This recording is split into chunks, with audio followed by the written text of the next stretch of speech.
రండి దేవుని వాక్యము చదువుకుందాం. పరిశుద్ధ గ్రంథమైన బైబిల్ తీయండి. మీ బైబిల్లో అపోస్తలుడైనటువంటి పౌలు గారు తెస్సలోనిక సంఘానికి రాసిన మొదటి పత్రిక చదువుకున్నాం. మొదటి పత్రికలో మొదటి అధ్యాయము 4 నుండి 10 వచనాలు అందరం కలిసి చదువుకుందాం. ఏలైనగా దేవుని వలన ప్రేమింపబడిన సహోదరులారా, మీరు ఏర్పరచబడిన సంగతి అనగా మా సువార్త మాటతో మాత్రమే గాక శక్తితోనూ పరిశుద్ధాత్మతోనూ సంపూర్ణ నిశ్చయతతోనూ మీ యొద్దకు వచ్చి ఉన్న సంగతి మాకు తెలియదు. మీ నిమిత్తము మేము మీ ఎడల ఎట్టివారమై ఉంటుమో మీరు ఎరుగురు. పరిశుద్ధాత్మ వలన కలుగు ఆనందముతో గొప్ప ఉపద్రవమందు మీరు వాక్యమును అంగీకరించి మమ్మను ప్రభువును పోలి నడుచుకున్న వారైతే. కాబట్టి మాసిదోనియాలోను అకయాలోను విశ్వాసులందరికీ మాదిరి అయితే. ఎందుకనగా మీ వద్ద నుండి ప్రభు వాక్యము మాసిదోనియాలోను అకయాలోను మ్రోగి అక్కడ మాత్రమే కాక ప్రతి స్థలమును దేవుని ఎడల ఉన్న మీ విశ్వాసము వెల్లడి ఆయన. కనుక మేమేమీ చెప్పవలసిన అవసరము లేదు. మీ యొద్ద మాకెట్టే ప్రవేశము కలిగిన అక్కడ జనులు మమ్మల్ని గురించి తెలియజెప్తున్నారు. మరియు మీరు విగ్రహములను విడిచిపెట్టి జీవము గలవాడును సత్యవంతుడను దేవునికి దాసులగుటను దేవుడు మృతుల నుండి లేపిన యేసు అనగా రాబో ఉగ్రత నుండి మనల్ని తప్పించుతున్న ఆయన కుమారుడైన యేసు పరలోకం నుండి వచ్చునని ఎదురు చూచుటకును మీరెలాగూ దేవుని వైపు తిరుగుతారో ఆ సంగతి వారే తెలియజెప్తున్నారు. దేవుడి మాటలు దీవించునుగాక. ఈ 4 నుండి 10 వచనాల్లో 5 విషయాలు చెప్పాను మీకు గుర్తుందా? గుర్తున్నవారు రాసుకున్నవారు ఉంటే చెప్పగలుగుతారా? 1, సేవకులను ప్రభువును పోలి నడుచుకున్నారు. 2వది, మాసిదోనియాలోను అకయా వారి సంఘములకు మాదిరిగా ఉన్నారు. 3వది, ప్రతి స్థలంలోనూ వారి విశ్వాసమును అందరికీ తెలియజేస్తున్నారు. 4వది, విగ్రహములను విడిచిపెట్టి జీవము కలిగిన దేవునికి దాసులైవి. 5వది, ఉగ్రత నుండి తప్పించబోతున్న దేవుడి కుమారుడైన యేసు రాబోతున్నాడని ఆయన కొరకు ఎదురు చూస్తున్నారు. 5 విషయాలు ఈ 6 వచనాల్లో ఉన్నాయి. మనం మొదటి విషయాన్ని గత వారం పంచుకున్నాం. ఏంటి మొదటి విషయం? తెస్సలోనిక సంఘస్థులు సేవకులను ప్రభువును పోలి నడుచుకున్నారు. అంతేకాదు ఇతర సంఘాలైనటువంటి మాసిదోనియా అకయా సంఘాలకు వీరు మాదిరిగా ఉన్నారు. ఆ విషయాన్ని ఇక్కడ మనం జ్ఞాపకం చేసుకున్నాం. తర్వాత ఇక్కడ మనం గమనిస్తే 3వ మాట ఏంటి? 3వ మాట, ప్రతి స్థలములోనూ దేవునిపై వారికున్న విశ్వాసము అందరికీ తెలియజేస్తారు. ఈ విషయాన్ని ఈరోజు మనం జ్ఞాపకం చేసుకున్నాం. వాళ్ళు ఎలా తెలియజేశారు? వారు తెలియజేయటం ఎట్లా తెలియజేశారు ఏంటో మనం కొన్ని విషయాలు ప్రభు లేఖనాలలో పరిశుద్ధాత్మ సహాయంతో మనం ఈరోజు తెలుసుకొని మనం కూడా మన విశ్వాసాన్ని ప్రతి స్థలంలో మనం కూడా అక్కడ ఉన్న వారికి తెలియజేసినట్లుగా మనం కూడా బ్రతుకుతాం. వారట తెస్సలోనిక సంఘస్థులు ఏ స్థలానికి వెళ్ళినా అక్కడ వారు ప్రభువైన యేసుక్రీస్తును విశ్వసించిన వారని అక్కడ ఉన్న ప్రజలందరికీ తెలిసేటట్లుగా జీవించారు. మనం కూడా ఎక్కడికి వెళ్ళినా ఏ స్థలానికి వెళ్ళినా మనం ప్రభు బిడ్డలం అన్న సంగతి తెలిసేటట్లుగా బ్రతకాలి. అందుకనే పౌలు గారు గలతీ సంఘంతో ఒక మాట అంటాడు. 2వ మాట చదువుతారు. 2వ అధ్యాయం 20వ వచనం. గలతీ సంఘంలో పౌలు గారు ఒక మాట అంటాడు. 2వ అధ్యాయం 20వ వచనంలో ఒక మాట ఉంది. మేము క్రీస్తుతో కూడా సిలువ వేయబడి ఉన్నాము. ఇకను జీవించువాడు నేను కాను, క్రీస్తే నా యందు జీవిస్తున్నాడు. నేను ఇప్పుడు శరీరమందు జీవిస్తున్న జీవితము నన్ను ప్రేమించి నా కొరకు తనను తాను అప్పగించుకున్న దేవుని కుమారుని యందలి విశ్వాసము వలన అది ఇప్పుడు మనం జీవిస్తున్న జీవితం దేవుడు మనల్ని ప్రేమించి మన కొరకు తను అప్పగించుకున్న దేవుని కుమారుని అందరి విశ్వాసము వలన మనం జీవిస్తున్నాం. ఇది మన జీవితం.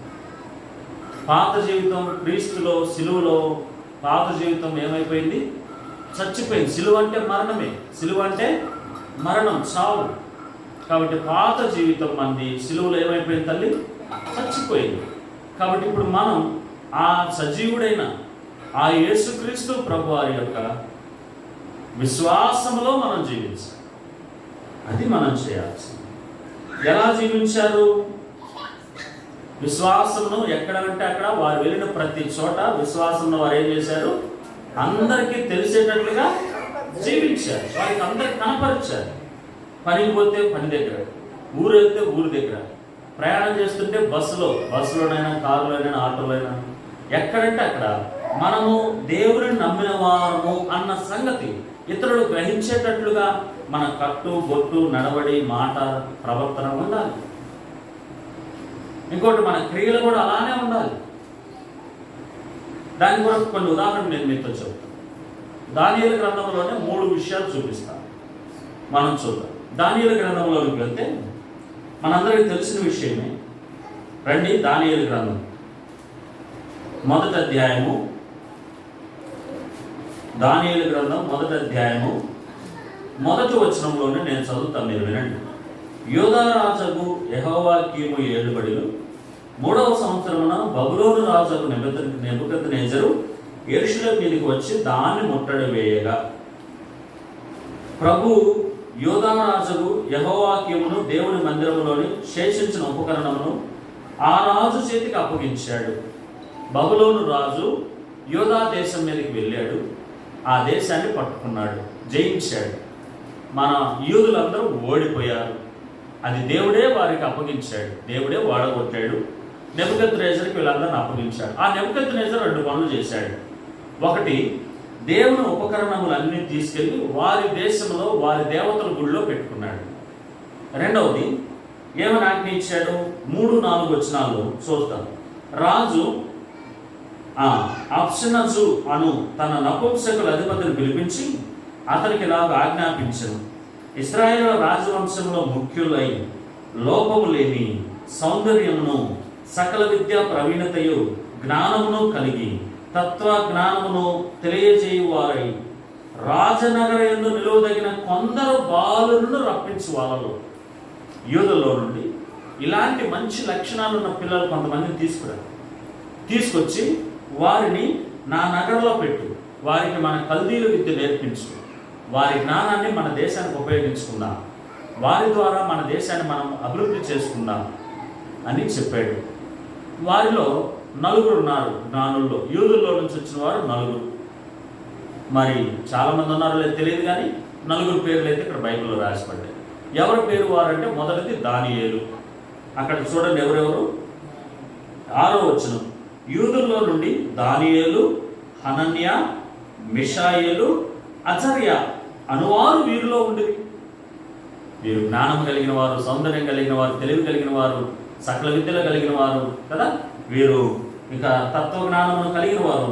వీరు రాజనగర యందు నిలవదగిన బిడ్డలు.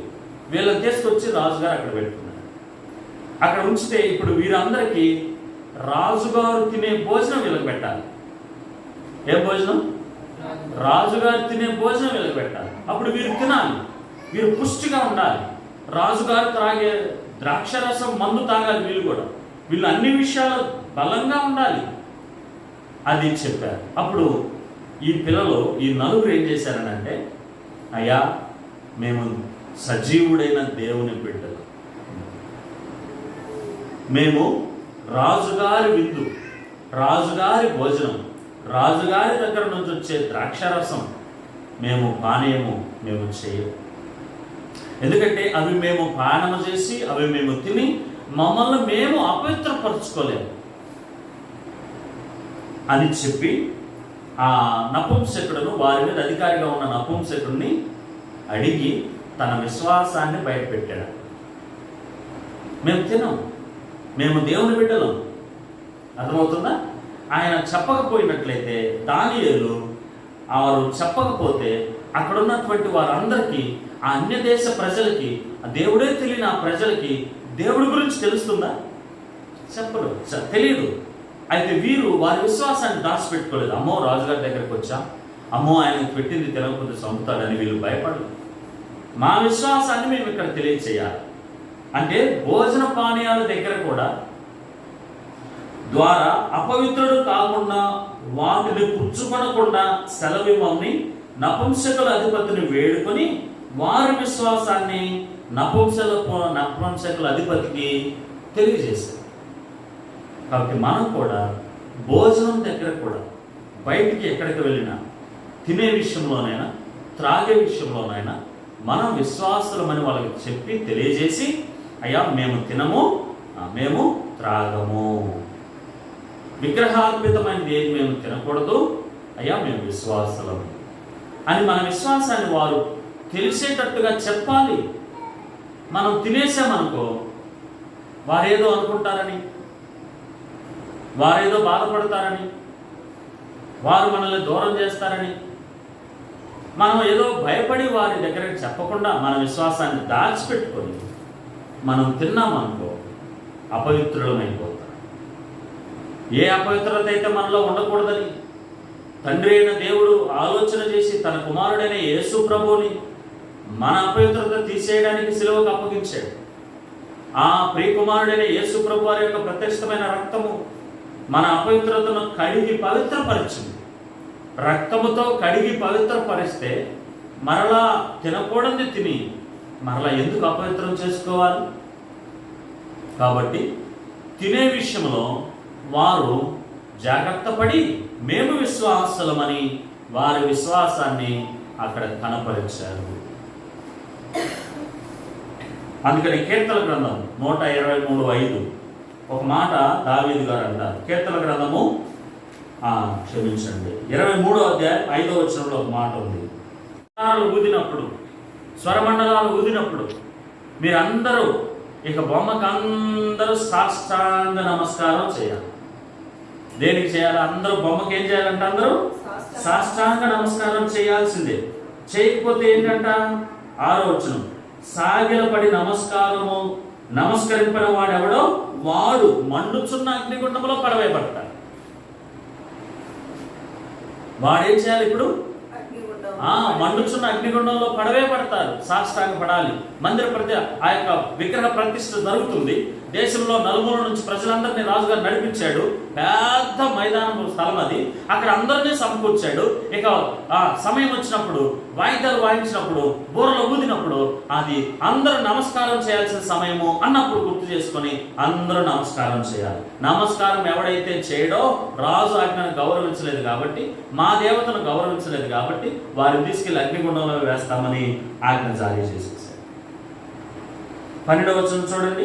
ఇక వెంటనే అందరికీ అంటే 10వ వచనం నేను చదువుతాను. రాజా 10వ వచనంలో అంటున్నాడు. ఇక్కడ కొంతమంది వచ్చారు. కట్టడ నియమించిత్రి ఏదనగా బాకా పిల్లల గ్రోవి పెద్ద వీణను వినిపించుకును, సింఫోనియను సకల విధములకు వాద్య ధ్వనులను ప్రతి వాడును ఆ ధ్వనులను విను ప్రతి వాడును సాగిలపడి బంగారు ప్రతిమకు ఏం చేయాలా? నమస్కారం చేయాలా. ఇప్పుడు అందరూ నమస్కారం చేస్తారు. ఇప్పుడు ఏం చేయాలా? మరి మన వాళ్ళు ఎవరున్నారు ఇక్కడ? భోజనం తినే విషయంలో కూడా వీళ్ళు ఏం చేశారు? మేము విశ్వాసులమని, మేము ఆ భోజనం తినము, ఆ పానీయం త్రాగమని వాళ్ళు శాకాహారం తెప్పించుకొని తాగి అది తిన్నారు. అక్కడ వారి విశ్వాసాన్ని తెలియజెప్పారు. అది 4 గోడల మధ్య నపుంసకుడి దగ్గరే ఉన్నది. అది అందరికి తెలియలేదు. అక్కడ మాత్రం చెప్పారు. ఇప్పుడు పబ్లిక్ వచ్చేసింది, జనాల్లోకి వచ్చేసింది. దేశ ప్రజలందరూ, ఈవెన్ రాజుగారు కూడా అక్కడే కూర్చున్నాడు. అందరూ ఉన్నారు. అందరికి ఇప్పుడు సమయం వచ్చింది. బోర్లు ఊదారు, సాష్టాంగపడి నమస్కారం చేస్తున్నారు. అందరూ పడుకున్నారు. వీళ్ళ ముగ్గురు మాత్రం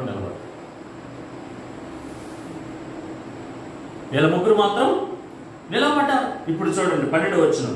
తాము శద్రకు మేషకు అబేద్నెగో 12వ వచనం అను ముగ్గురు యూదులను బబులోను దేశంలోని రాజకార్యములను విచారించుటకు నియమించారు కదా రాజా.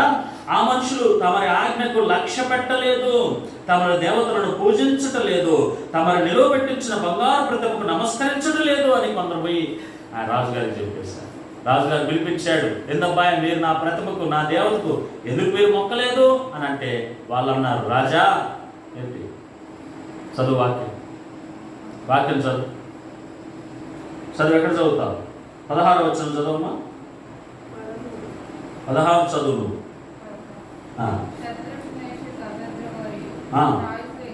ఇలాగూ చెప్పిరి,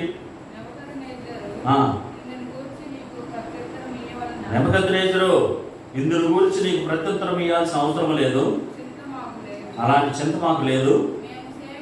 అది నాతో పాటు చెప్పండి.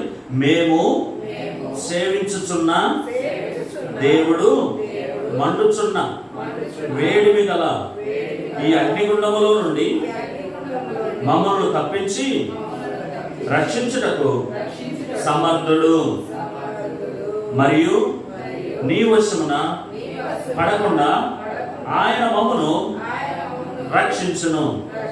ఒకవేళ ఆయన రక్షింపకపోయినను రాజా నీ దేవతలను మేము పూజింపమనియు నీవు నిలువబెట్టించిన బంగారు ప్రతిమకు నమస్కరింపమనియు తెలుసుకొనుము. చూడు ఎంత చక్కగా చెప్పారు. మాకే పనయ్యా, నువ్వు పూజించిన దేవతకి, నువ్వు నిలబెట్టించిన దేవతకి, నువ్వు దేవుడు అన్నవాడికి నేనెందుకు మొక్కాలి? మా దేవుడు ఉన్నాడు, మా జీవం కలిగిన దేవుడు ఉన్నాడు, మేము ఆయనకే నమస్కరించాలి, మేము మొరక్కము అని గట్టిగా తెగేసి చెప్పేశాం. ఎందుకని అలా చెప్పారు వారు? దేవుని ఆజ్ఞ. రెండో మాట చదువుకుందాం. నిర్గమాకాండం 20వ అధ్యాయం. నిర్గమాకాండము 20వ అధ్యాయం రండి. నిర్గమాకాండం 20వ అధ్యాయంలో దేవుడు ఈ ఆజ్ఞలని వివరించి చెప్పిన మొదటి వచనం, నీ దేవుడైన యెహోవాను నేను దాసుల గృహం నుండి ఐగుప్తులో నుండి నిన్ను వెలుపలకు రప్పించితిని. నేను తప్ప వేరొక దేవుడు నీకు ఉండకూడదు.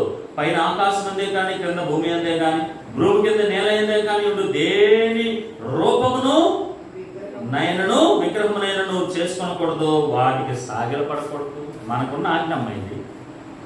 జీవం కలిగిన దేవుడిని మనం సేవిస్తున్నాం. ఆయన అంటున్నాడు, ఏ ప్రతిమ మీరు చేసుకోవాల్సిన అవసరం లేదు, నా రూపము మీకేం తెలుసు అన్నాడు. ద్వితీయోపదేశకాండం 4:12 చూడండి. ద్వితీయోపదేశకాండం 4వ అధ్యాయం 12వ వచనంలో ఆయన మాట్లాడిన మాటలో ఒక మాట అన్నాడు. ద్వితీయోపదేశకాండము 4వ అధ్యాయము 12వ వచనంలో యెహోవా ఆ అగ్ని మధ్య నుండి నీతో మాట్లాడెను. అది దేవుడు మాటల ధ్వని మనం వింటున్నాము, కానీ అది ఏ స్వరూపాన్ని కూడా ఎవడు చూడలేదు. స్వరం మాత్రమే వినపడుతుంది మనకి. ఇక్కడ రూపం లేదు దేవుడికి. అందుకనే దేవుడు ఇంకో మాట అన్నాడు ఇంకో సందర్భంలో. యెషయా గ్రంథం 40వ అధ్యాయం 18వ వచనంలో, యెషయా గ్రంథం 40వ అధ్యాయం 18వ వచనంలో ఒక మాట అన్నాడు. రండి, యెషయా గ్రంథం 40వ అధ్యాయం 18వ వచనం. కావున ఏ స్వరూపాన్ని మీరు చూడాల, ఆయన మాటలు మాత్రమే విన్నారు. కాబట్టి ఏ స్వరూపమునకు దేవుని పోల్చుతారు? అది ఏ రూపమును ఆయనకు సాటి చేయగలరు? ఏ రూపానికి దేవుని పోలుస్తారు? పోల్చకూడదు. కాబట్టి దేవునికి ఒక రూపం లేదు, ఆయన ఆత్మయ్య ఉన్నాడు అని యోహాను సువార్త 4వ అధ్యాయము 23-24 వచనాల మధ్యలో మనం చదువుకుంటాం. కాబట్టి దేవుడికి రూపము లేదు, ఆయన ఆత్మయ్య ఉన్నాడు. రూపము లేని దేవుడికి నువ్వు రూపాన్ని చేసి ఇలా ఉన్నాడు, నువ్వు దండం పెట్టమంటే నువ్వు చూసావా? కాబట్టి అందుకే ఈ ప్రజలు అన్నారు, రాజా మేము జీవము కలిగిన ఆత్మస్వరూపి అయిన దేవుడిని సేవిస్తున్న వారము, మేము విశ్వాసులం. మీరు ప్రతిమకు మొక్కము అని అంటే మేము మొక్కం, మేము దానికి సాగిలా పాడాము అనేశారు. రాజుగారు బొమ్మకు మొక్కమని చెప్పాడు, మొక్కని వాడిని అగ్ని వేస్తా అన్నాడు. వీరు అన్నారు, మేము జీవం కలిగిన దేవుణ్ణి సేవించున్న వారం, విశ్వాసులము, ఆయన ఎందు నమ్మకంతో బ్రతుకుతున్న వారము, ఆయనకి ఏ స్వరూపము లేదు, నువ్వు చెప్పిన స్వరూపం నీ దేవత స్వరూపం, నేనెందుకు మొక్కాలని వీళ్ళు అన్నారు. ఇప్పుడు వీరిని అగ్నిగుండంలో రాజుగారు తీసుకెళ్లి వేసాడు. రాజుగారికి అగ్నిగుండంలో నలుగురు కనపడుతున్నారు, పడింది ముగ్గురు, నలుగురు రాజుగారికి కనపడుతున్నారు. రాజుగారికి భయం వచ్చి కంపరం పుట్టి పైకి లేచి సింహాసనం సీట్లోంచి పైకి లేచి, అరే రే మన ముగ్గురు వేసాం, నలుగురు కనపడుతున్నారు, ఏంటిది, ఏంటి విడ్డూరము, ఎంతమంది ఉన్నారు చూడండి అంటే అందరూ చెప్పారు నలుగురు రాజుగారు కనపడుతున్నారు. అంటే పిలవండి బయటకు అని అంటే ముగ్గురే వచ్చారు, మరి నాలుగో పరీక్ష ఏమని అని అంటే పరీక్ష చేస్తే ఆయన వారి శరమలో వారి బట్టలు అలానే వేసిన వారి బట్టలు కాలిపోలేదు, వారి వెంట్రుకలు కూడా కాలిన వాసన కూడా రాలేదు, చక్కగా ఎలా పోయారో అలానే ఉన్నారు. రాజుగారికి వారి చేసిన వారి విశ్వాసం వారు కనపరిచినందుకు రాజుగారు సత్యవంతుడైన దేవుడు తెలుసుకొని ఇప్పుడు మాట్లాడుతున్నాడు. రండి ఆ మాట చదువుదాం.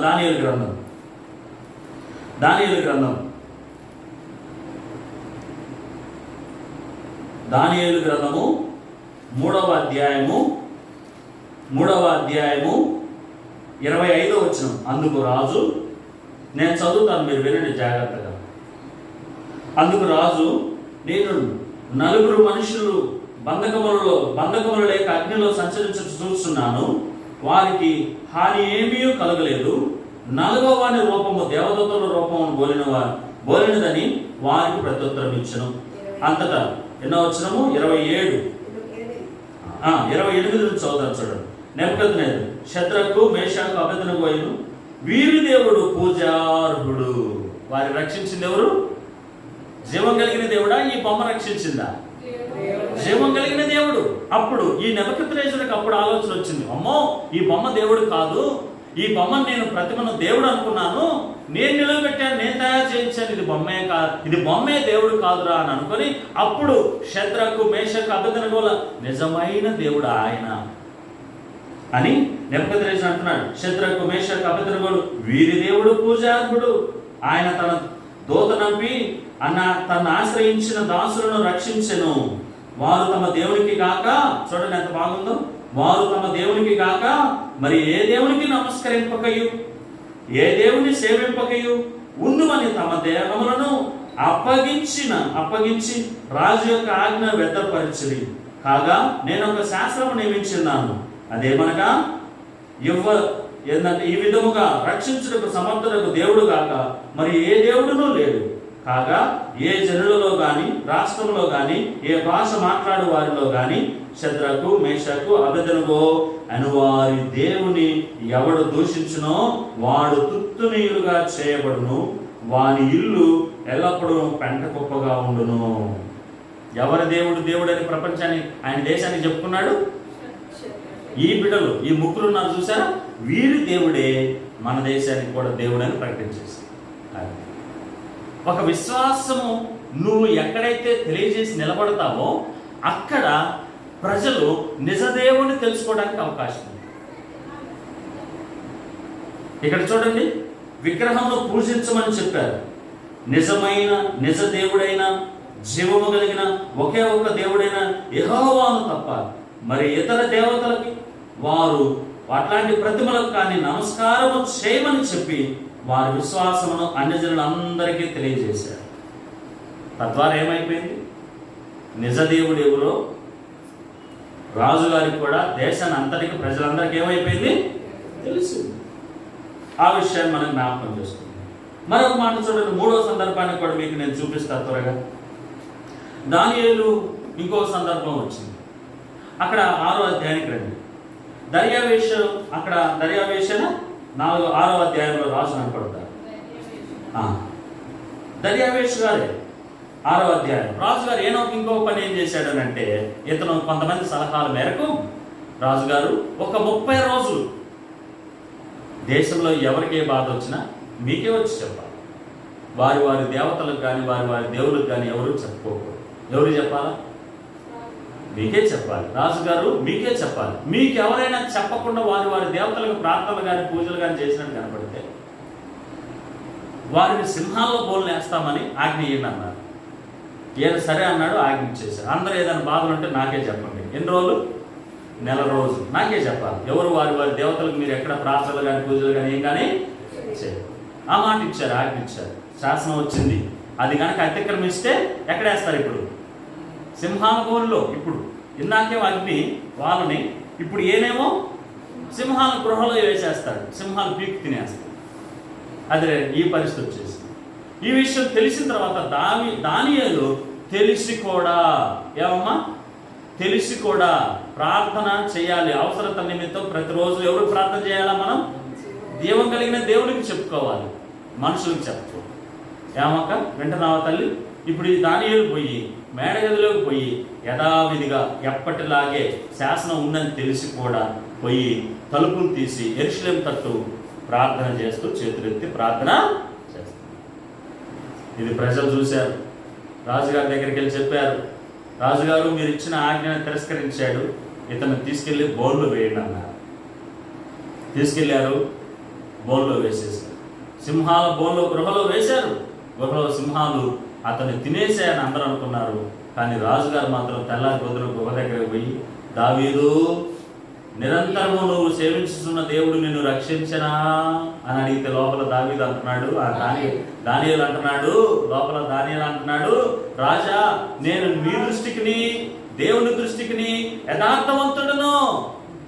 నా దేవుడు నన్ను సింహాల బోన్లో, సింహాల నోటి నుండి నన్ను ఆయన రక్షించాడు అని అనగలవారు. నాయన ఈ దానియేలు బ్రతికే ఉన్నాడు రా, తీయండి తీయండి బయటికి తీయండి అంటే గప్ప బయటికి తీశారు. ఇప్పుడు చూడండి, ఈ విషయం జరిగిన తర్వాత ఇక్కడ దానియేలు కూడా ప్రార్థన చేసేటప్పుడు దేవునికి ప్రార్థన చేసి తన విశ్వాసాన్ని దేశమంతటికి తెలిసేటట్టు చేశాడు. వారు ఎన్ని చట్టాలు పెట్టినా, వారు ఎన్ని ఆజ్ఞలు పెట్టినా నా ప్రార్థన నేను చేయాల్సింది, నేను విశ్వాసిని, మేము ప్రభు బిడ్డలం అని ఆయన అందరికీ తెలిసేటట్లుగా తన విశ్వాసాన్ని బహిర్గతం చేసుకున్నాడు ప్రార్థన చేసి. ఇప్పుడు దానియేలు అలాంటి ప్రార్థన చేసి సింహాల బోన్లోకి వెళ్ళాడు. దేవుడు దానియేలును రక్షించాడు. ఈ విషయం అక్కడ ఉన్న ప్రజలందరికీ తెలిసింది. ఇప్పుడు ఆ దానియేలును సింహాల బోన్లోంచి బయటికి తీసిన రాజు అంటున్నాడు, 26వ వచనం, నా సముఖమున నియమించినది ఏమనగా, రాజుగారు అంటున్నాడు, నా రాజ్యములోని సకల ప్రభుత్వముల యందు నివాసులు దానియేలు యొక్క దేవునికి భయపడచ్చు, ఆయన సముఖమున వణుకుచుండవలెను, ఆయనే జీవము కలిగిన దేవుడు, ఆయనే జీవము కలిగిన దేవుడు, ఆయన యుగములు ఉండువాడు, ఆయన రాజ్యము నాశనము కానేరదు, ఆయన ఆధిపత్యము తుదమట్టుకుండును, ఆయన విడిపించువాడును రక్షించువాడునై ఉండి పరమందును భూమి మీదను సూచక్రియలు ఆశ్చర్య కార్యములు చేయువాడు, ఆయనే సింహముల నోటి నుండి దానియేలును రక్షించాడని దేశమంతా ఆయన చెప్పేశాడు. కాబట్టి చూడండి, నాకు ఒక ప్రశ్న, నేను ఒక మాట చెప్తున్నా. భోజనం తినే దగ్గర ఈ నలుగురు మేము తినమయ్యా, మేము విశ్వాసమని తెలియచెప్తాం. విగ్రహానికి మొక్కమన్నప్పుడు మేము మొక్కమయ్యా, మేము విశ్వాసం, జీవం కలిగిన దేవుడికే మొక్కుతాం అని చెప్పారు. దానియేలు ప్రార్థన మనుషులకు చేయండి, మనుషులకు విన్నపాలు చెప్పుకోమంటే మేము చెప్పం, మేము దేవుడికే చెప్పుకుంటాం, ప్రార్థనే చేస్తామని శాసనం ఉన్నా కానీ ప్రార్థన చేశాడు. ఎప్పుడైతే వీరి యొక్క విశ్వాసాన్ని బయటకు తెలియజేశారో అప్పుడు అన్యజనులు వారి విశ్వాసమును తెలియజేయడం ద్వారా నిజదేవుణ్ణి వారు కూడా తెలుసుకోగలిగారు. మనం కూడా ఈ విషయంలో నేను కొన్ని మాటలు మీతో చెప్తాను. వారు తమ విశ్వాసమును అన్యజనులకు చూపించినప్పుడల్లా ఆ అన్యజనుడు నిజమైన దేవుణ్ణి తెలుసుకోగలిగారు. అంటే మనకున్న విశ్వాసమును మనం యేసు ప్రభువును నమ్ముకున్నామన్న సంగతి ఇతరులకు తెలిసేలా జీవించకపోతే ఆ అన్యజనుడు నిజమైన దేవుడైన యేసుక్రీస్తు ప్రభువుని ఎన్నడూ తెలుసుకోలేదు. ఎవరైతే తాము విశ్వాసులు మన సంగతి దాచిపెట్టి జీవిస్తారో వారు దేవుని కూడా ఇతరులకు తెలియకుండా చేస్తున్నారు. అన్యజనులకు నిజమైన దేవుడు తెలియాలంటే వారి ఎదుట మన విశ్వాసమును మనం ప్రదర్శించాల్సిందే. తినకూడదు అన్యజనులు ఎదుట, విగ్రహాలకు మొక్కకూడదు అన్యజనులు ఎదుట. అన్యజనులు ఏమనుకున్నా, ఎవరు ఏదనుకుంటున్నా మన ప్రార్థన దేవునికే మనం ప్రార్థన చేయాలి. ప్రార్థనకు ఆగిపోకూడదు, ప్రార్థనకు రావాలి, ప్రార్థనలో కూర్చోవాలి, ప్రార్థన చేయాల్సిందే. నువ్వు ఎక్కడైతే ఈ రీతిగా చేస్తూ ఉంటావో అక్కడ ప్రజలు దేవుణ్ణి తెలుసుకోవడానికి అవకాశం ఉంది. నువ్వు వారికి భయపడి, వారి ఆలోచనలకు భయపడి, వారు ఏదో నష్టం చేస్తారని, వారి నుంచి ఏదో నీకు రావాల్సింది ఆగిపోతుందేమో భయపడి నువ్వు కనుక నీ విశ్వాసాన్ని వారి కనుక పరిచయం చేయకపోతే, వారికి నీ విశ్వాసాన్ని కనపరచుకోకపోతే, దేవుడు కూడా వాడికి తెలియదు. దేవుడు కూడా వాడికి తెలియకుండా మనం పెద్ద పాపం చేస్తాం. అందుకని దానియేలు గ్రంథం 3వ అధ్యాయం 18వ వచనంలో ఒక మాట చదువుతారండి. 3వ అధ్యాయం 18వ వచనం. దానియేలు గ్రంథం 3వ అధ్యాయం 18వ వచనం. ఇందాక చదివించినట్టున్నాను, చదవండి. 3:18. రాజా, అది ఈ దేవతలను మేము పూజింపమని నీవు నిలువబెట్టించిన బంగారు ప్రతిమకు నువ్వు నిలబెట్టిన బంగారు ప్రతిమకు మేము నమస్కరించమని తెలుసుకో. అందుకని ఇంకో మాట అంటున్నాడు. అందుకు ప్రతిమకు మేము మొక్కమని ఏం చేయాలట మీరు తెలుసుకోండి. 17వ వచనం చివరి మాటలో నాతో పాటు చెప్పండి. అగ్నిగుండములో నుండి మమ్మల్ని తప్పించి రక్షించుటకు సమర్థుడు మా దేవుడు, మరియు నీ వశమున పడకుండా మా దేవుడు మమ్మల్ని రక్షించును గాక. ఒకవేళ ఆయన రక్షింపకపోయినను, రాజా నీ దేవతలను మేము పూజింపము. ఒకవేళ నాతో పాటు, ఒకవేళ రక్షింపకపోయినను మేము మీ దేవతలకు నమస్కరించు. చూడండి, నువ్వు దేనికి భయపడుతున్నావు? మరి పొలంలోంచి వెలివేస్తానని భయపడి పొలానికి పోయి పొలంతో పాటుగా తిరుగుతున్నావు. పొలానికి భయపడి దినాలు తద్దినాలు చేసి భోజనాలు చేస్తున్నావు. త్రాగాల్సినవి త్రాగుతున్నావు, తాగకూడని త్రాగుతున్నావు, విగ్రహాలకు మొక్కుతున్నావు. ఏం చేస్తున్నావు? పొలాలే, మనమే బొమ్మకాడికి పోతున్నాం, వాళ్ళతో పాటు పోతున్నాం, ట్రాక్టర్ మీద కూర్చోవటం, అడిగిపోవటం, మనం ఇటు కూర్చున్నాం, మనం ఇక్కడ కూర్చుంటే వాళ్ళు చేసుకుంటారని నువ్వు వెళ్ళిపోతున్నావు. నువ్వు అడిగిపోయింది ఆ బొమ్మకు వాళ్ళు చేస్తుంటే ఇది ఎట్టుందో తెలుసా? ఇది ఎలా ఉంది? దొంగతనం చేసేవాడు లోపలికి పోయాడు, ఇంట్లోకి దొంగతనం చేయడానికి పోయాడు. బయట ఉన్నాడు ఏమని చేస్తున్నాడు? బయట ఉన్నాడు కూర్చొని ఏం చేస్తున్నాడు? వాళ్ళ దొంగతనం నీడు అంగీకరిస్తున్నాడు. అరే మీరు దొంగతనం చేయండిరా, ఎవడన్నా వస్తే నేను చెప్తానని బయట కూర్చున్నాడు. దొంగతనం చేసేవాడు బయట కూర్చున్నాడు. ఇద్దరు దొంగే, ఇద్దరు ఒకటే. ఎంత అజ్ఞానంతో చిన్న ఆలోచన మర్చిపోయిపోతున్నావు అమ్మా, అమాయకంగా. అసలు రాను, తప్పుగా అనుకోవద్దు. నా దేవుడు ఉన్నాడు, నేను విశ్వాసిని చెప్పడం భయం ఎందుకు పడుతున్నారు? ఏదైనా నష్టం కలిగిద్దనా? శత్రుకు మేషకు అబద్ధనగోలు అయితే నష్టం కలిగినా పర్వాలేదయ్యా అన్నారే. దేవుడు తన బిడ్డలను ఎప్పుడు ఏదో ఒక రీతిలో విడిపిస్తాడు. నిజమా కాదా? నాతో పాటు చెప్పండి. దేవుడు తన బిడ్డలను ఎప్పుడు ఏదో ఒక రీతిలో రక్షిస్తాడు, కాపాడుతాడు. నిజమా ఇది?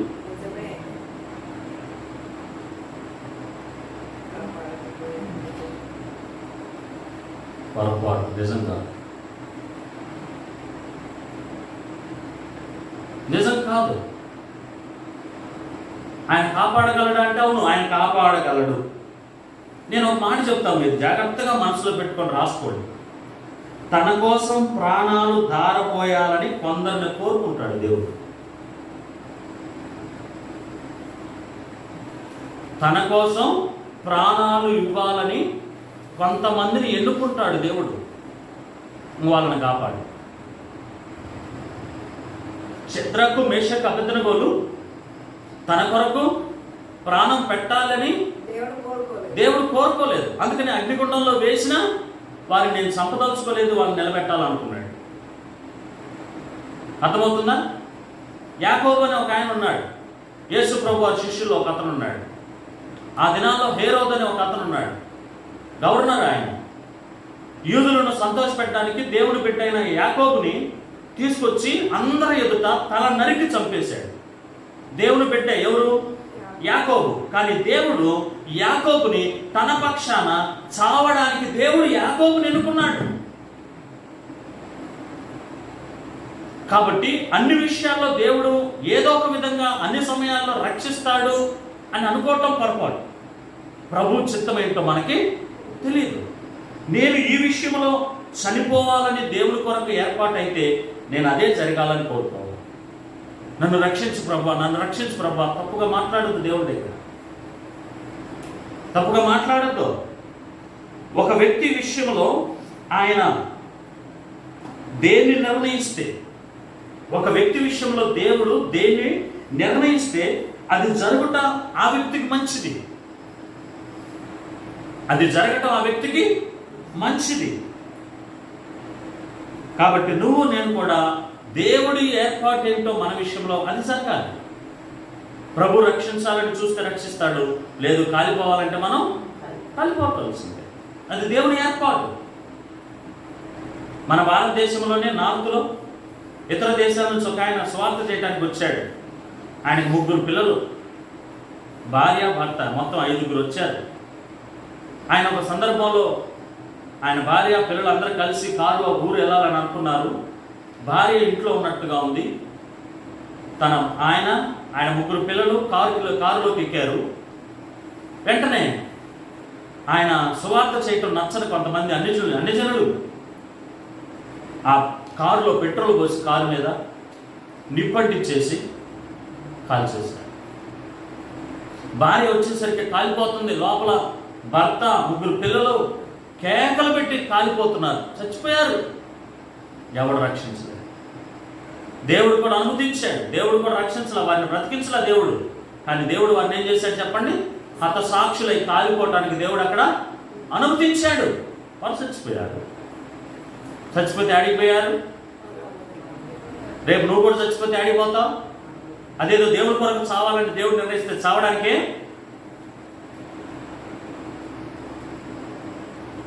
ఒక ఆయన పాట రాశాడు, తుప్పు పట్టి పోవుట కంటే ఏందంట, నీ కొరకు బ్రతకడం మేలయ్యా అని ఏదో పాట రాశాడు. నీ కొరకు కరిగిపోతానేసయ్యా అని పాట రాశాడు. దేవుని కొరకు కరిగిపో. నువ్వు తుప్పు పట్టాలని దేవుడి నిర్ణయం అయితే తుప్పు పడతావు. నువ్వు ఆయన కొరకు కరిగిపోవాలని ఆయన ఉద్దేశం అయితే నువ్వు ఆయన కొరకు కరిగిపోవాలి. ఏమి నష్టపోతున్నావు అని భయపడుతున్నావు చెప్పు, నీ విశ్వాసాన్ని చూపించడానికి. ఆదివారాలు వదిలేసి ఫంక్షన్కి వెళ్ళిపోతారా? ఎన్నిసార్లు గద్దించాలి మిమ్మల్ని? విశ్వాసులు ఎన్నిసార్లు ఈ మాటలు గద్దించుకుంటారు? బుద్ధి చెప్పించుకున్నా సరే ఎందుకు మీకు బుద్ధి రావట్లేదు? ఎందుకంత పెడపైగా తయారయ్యారు? ఎందుకంత మనస్సాక్షిని అంతగా మొండి చేసుకుంటున్నారు, వాత వేసుకుంటున్నారు? ఎందుకు మీ మనస్సాక్షులకు మీరే? చిన్న విషయాలకు మందిరానికి రాకుండా ఆగిపోతారు. ప్రార్థన ఏది ఆపేది కాదు కదా. ఇదిగో చంపుతానన్నా దానియేలు ప్రార్థన చేశాడే. నీకు విరోచనం అయితే ప్రార్థనకు ఆగిపోతావు. కానుకకు చందాకి డబ్బులు లేకపోతే ప్రార్థనకు ఆగిపోతావు. ఇంట్లో బంధువులు వచ్చారంటే ప్రార్థనకు ఆగిపోతావు. బంధువులు వస్తే ఏదో అంటారని, బాగోదని, చెడ్డ పేరు వచ్చిందని దానికి భయపడి ప్రార్థనకు ఆగిపోతావు. నీలాంటి బ్రతుకులో దేవుడు నీ ద్వారా ఇతరులకు, నీ కుటుంబానికి ఎప్పుడు దేవుడు పరిచయం కాదు. నువ్వు నరకానికి వెళ్ళాల్సింది తప్పుగా అనుకోవద్దు.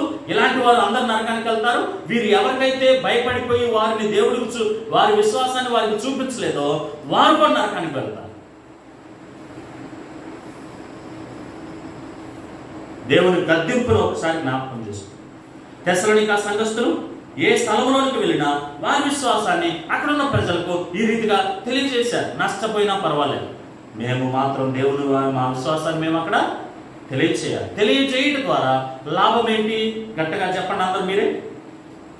మన విశ్వాసాన్ని ఆ స్థలంలో ఎక్కడుంటే అక్కడ అన్ని జనులకు మన విశ్వాసాన్ని మనం తెలియజేయడం ద్వారా లాభం ఏమిటి? అది వారు నిజదేవుణ్ణి తెలుసుకుంటారు. అది నువ్వు అక్కడ విశ్వాసాన్ని దేనికో భయపడి నువ్వు విశ్వాసాన్ని కనపరుచుకోలేదనుకో, నష్టం ఏంటి? వారు ఎన్నటికీ దేవుణ్ణి తెలుసు. రక్షకుడు, నిజమైన దేవుడు, సత్యవంతుడైన దేవుడు, జీవం కలిగిన దేవుడు, రాజులకు రాజు, ప్రభులకు రాజు, ప్రభులకు ప్రభు, సృష్టికర్తను వారు ఎన్నటికీ తెలుసుకో. విగ్రహాలను, ఈ లోక సంబంధమైనటువంటి ఆచార పద్ధతులను దేవుడిగా అనుకొని పాపములో మరణించి సజీవముగా నిత్య నరకానికి వెళ్ళిపోతారు. శాశ్వతముగా, సజీవంగా కాదు, శాశ్వతముగా నిత్య నరకానికి వెళ్ళిపోతారు. కారకురాలు ఎవరు? కారకుడు ఎవడు? ఎవరైతే మీ విశ్వాసాన్ని ప్రజల దగ్గర భయపడి దాచిపెట్టుకుంటున్నారో వారే మిమ్మల్ని దేవుడు లెక్క అడుగుతారు. తెస్సలోనిక సంఘస్థులు ఆ లెక్క విషయంలో దేవుడి దగ్గర సంతోషంగా ఉన్నారు. దేవుడికి లెక్క చెప్పాల్సిన అవసరం ఆ విషయంలో లేదు. వారి విశ్వాసాన్ని చూపించుకున్నారు. తల్లి, అమ్మ, అన్న, అక్క, తమ్ముడు, ప్రభు నామంలో ప్రార్థన మీకు నేను మనవి చేస్తున్నాను. మీ విశ్వాసాన్ని ఇతరుల దగ్గర, అన్యజనుల దగ్గర తప్పకుండా చూపించండి. మేము విశ్వాసులము. అన్నం తినే దగ్గర, పానీయం తాగే దగ్గర కూడా మీ భక్తిని మీరు చాటండి. విగ్రహాలకు పూజలు చేసిన దగ్గర, ముఖ్య దగ్గర మీరు మీ భక్తిని మీరు చాటండి. ప్రార్థన చేసే దగ్గర, మందిరానికి వచ్చే దగ్గర మీరు మీ భక్తిని మీరు చాటండి. తద్వారా అన్య ప్రజలు, దేవుడిని ఎరగని వారు, అమాయకమైన ప్రజలు సాతాను చెర నుంచి విడిపించబడి నిత్య జీవం కలిగిన దేవుడును, నిజమైన దేవుణ్ణి వారు తెలుసుకొని వారు రక్షణ పొందుతారు. మీ పిరికి భయాన్ని తీసివేయండి. మీ అజ్ఞాన భయాన్ని తీసివేయండి. మీ అపోహల నుంచి బయటకు రండి. మీరు ఏదైతే నష్టపోతున్నారో అనుకుంటున్నారో ఆ భయం నుంచి బయటకు రండి. శద్రకు, మేషకు, అబేద్నెగో ఏం చేశారు? చంపుతాను అన్నాగానే ఉన్నారు. చంపుకోవయ్యా, మా దేవుడు రక్షించుటకు సమర్థుడు. ఒకవేళ రక్షించకపోయినా, చెప్పండి గట్టిగా, రక్షించకపోయినా అది ఆ మాట రావాలి.